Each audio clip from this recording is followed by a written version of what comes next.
26. L'actualité de ce soir vous sera présentée par Jennifer Makunga.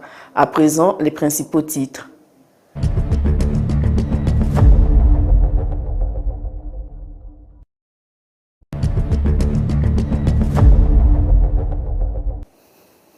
Sur le plan national, Kubuka 32 à Rusizi, les habitants appelés à révéler les lieux où reposent encore des victimes du génocide.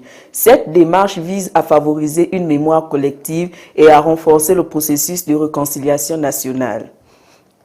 En économie, commerce extérieur, la mission She Trades Rwanda génère 4,5 millions de dollars d'opportunités d'exportation. Ce succès illustre le potentiel des femmes entrepreneurs dans l'économie mondiale. En habitat, à Nyaruguru, des familles vulnérables demandent la réhabilitation urgente de leur logement. Leur appel met en lumière la nécessité d'un soutien social accru pour garantir un cadre de vie digne. À l'église, notamment à Rusizi, les séminaristes saluent les opportunités offertes par le programme Learning Pathways. Ils y voient une chance unique de renforcer leur formation et leur engagement pastoral.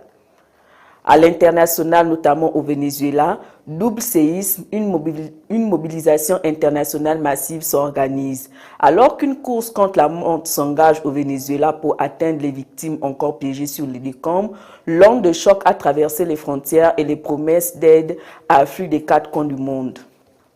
Mondial 2026, la Côte d'Ivoire passe le second tour, joie historique à Abidjan.